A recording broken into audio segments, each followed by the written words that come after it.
e eu tenho a honra de receber aqui nos estúdios da nossa RDC TV o Dr. Guilherme Colim. Tudo bem, Dr. Guilherme? Bom, Roberta, tudo bem? Como é que tá?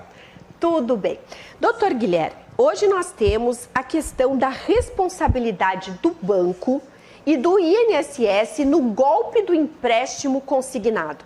Como é que funciona esse golpe do consignado?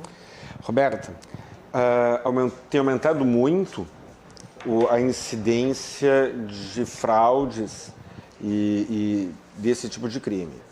O estelionatário consegue, de alguma maneira, abrir uma conta em algum banco em nome da vítima e ele consegue, a partir de então, obter um empréstimo consignado junto ao INSS e o INSS deposita esse dinheiro na conta da vítima, na conta que está em nome da vítima, mas que é manuseada pelo estelionatário, e a partir de então o INSS passa a fazer os débitos das parcelas na conta do aposentado. Essa não é a única, mas é uma das principais formas como o golpe tem sido praticado. Existe um sistema muito vulnerável, o sistema de segurança do INSS e dos bancos são sistemas muito vulneráveis. Existe um projeto de lei pretendendo a exigência de contrato impresso e assinado manualmente para aprovação dos empréstimos consignados. E projeto de lei esse que não entrou em vigor. Então, ainda no sistema da automação que nós temos, no sistema ainda utilizado, coloca todos os aposentados na zona de risco, Roberta. E é perigosíssimo, porque eles aparecem com todas as informações que parecem que são, assim, sim, assustadoras. Mas é que nesse caso o estelionatário não tem contato com a vítima. Eles conseguem os dados de alguma forma. Eles fazem sem a vítima ficar sabendo? Sim, sem a vítima ficar sabendo. A vítima, o estelionatário, nesse tipo de golpe, não estou falando em todos, né? Estou falando, é crescente o número de golpes praticados em que a vítima ela não fez nada, ela não teve contato. O estelionatário está lá num outro estado, consegue acesso aos dados, provavelmente através do sistema do próprio INSS ou de, sei lá, consegue fazer toda a operação em que a vítima não participou, a vítima não tem o menor envolvimento com o golpe. Mas como é que a vítima consegue comprovar que não teve nenhum envolvimento? A vítima não precisa provar o fato negativo. Que bom. Cabe ao banco e cabe ao INSS comprovar a contratação. A vítima precisa comprovar o desconto na sua folha de pagamento e essa prova é fácil.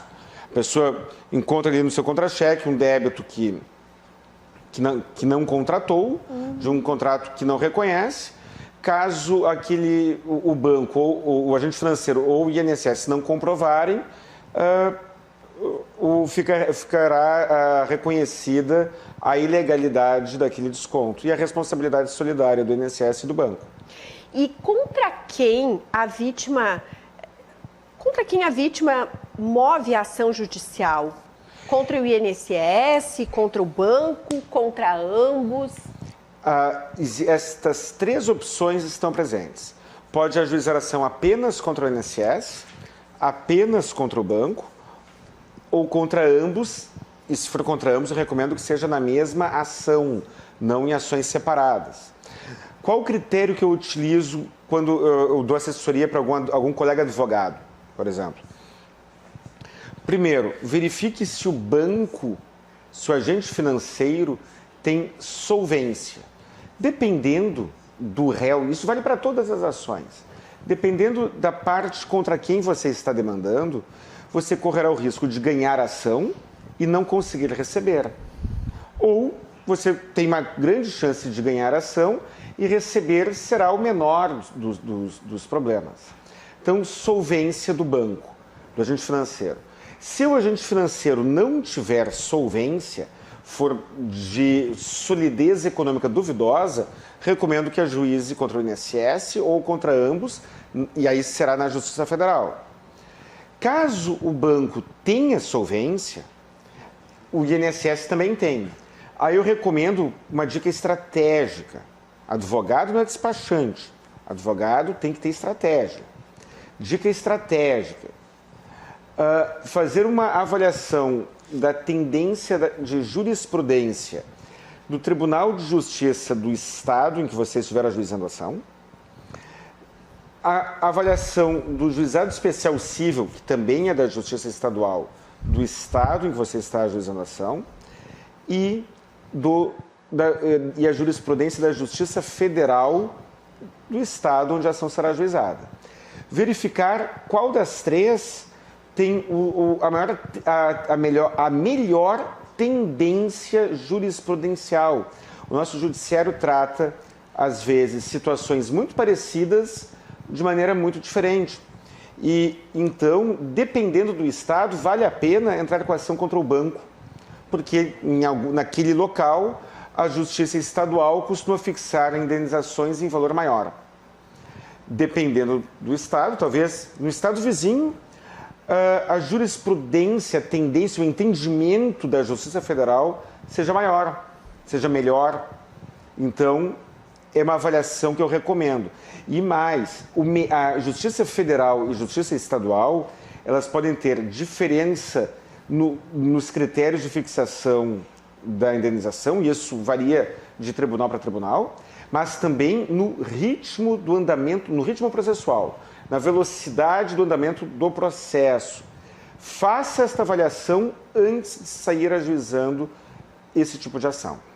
E o que a vítima do golpe do consignado poderá pleitear?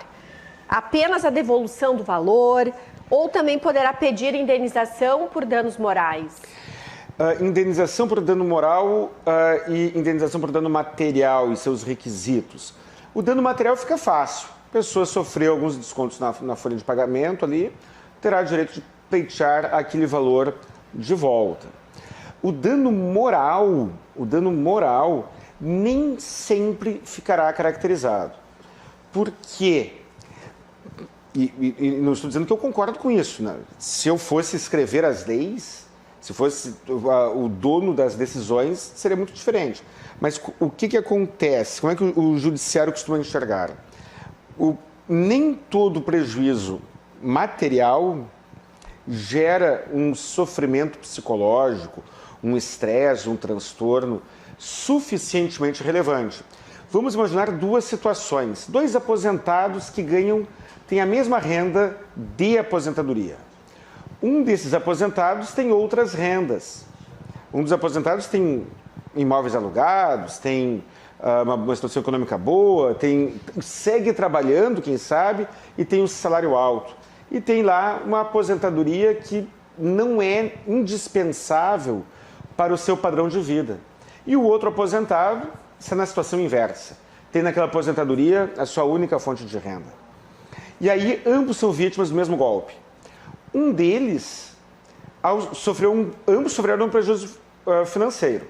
Um deles, por não ter aquele dinheiro que já estava vinculado, do qual ele dependia para manter o seu padrão de vida, atrasou alguma conta, teve a sua água cortada, deixou de pagar alguma prestação de alguma outra coisa que ele tinha contratado e foi para o SPC, para o Serasa, teve o seu nome sujo, atrasou a pensão alimentícia, quem sabe, sofreu algum transtorno pessoal.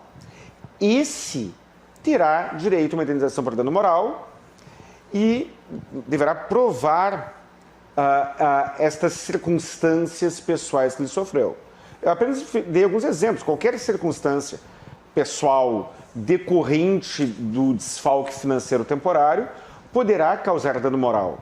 Mas imaginemos aquele outro aposentado que sofreu aquele prejuízo de mesmo valor, mas que a vida dele, a rotina dele, seguiu intacta. Este outro aposentado provavelmente ou terá dificuldades para obter uma indenização por dano moral, ou caso ganhe, ela será em valor muito menor. E o senhor acha interessante dizer alguma situação final, alguma observação para a gente encerrar o assunto? A minha dica genérica sobre essa questão do golpe do Pix é documentar os danos. Estava agora há pouco falando sobre os danos morais. Tentar documentar os danos. Segundo, e aí eu falo mais para os advogados do que para os segurados, do que para as vítimas, fazer uma avaliação muito cuidadosa sobre o tribunal que fará o julgamento. Nós temos insegurança jurídica em geral e nós temos uma oscilação brutal de entendimentos. Isso pode ser muito frustrante, isto é muito frustrante, mas é a realidade que nós temos. Então, a nós, advogados, cabe avaliar do ponto de vista de justiça estadual ou federal, ou dependendo de qual estado ajuizar a ação. Pelo seguinte, esta relação é amparada pelo Código de Defesa do Consumidor. É possível ajuizar a ação na comarca do autor, do consumidor, ou na comarca do réu. Dependendo da tendência do Poder Judiciário do seu estado, caso o banco tenha sede em outro estado, talvez valha a pena ajuizar a ação naquele outro estado. O processo eletrônico, hoje em dia, isso é bem mais viável.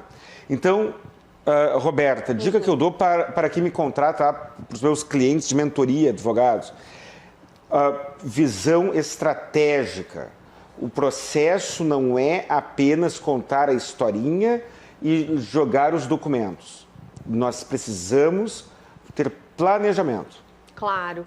E, doutor Colim, claro. O senhor gostaria de deixar os seus contatos, inclusive, para que as pessoas possam lhe procurar? Claro. Telefone fixo, 51 32 28 12 19.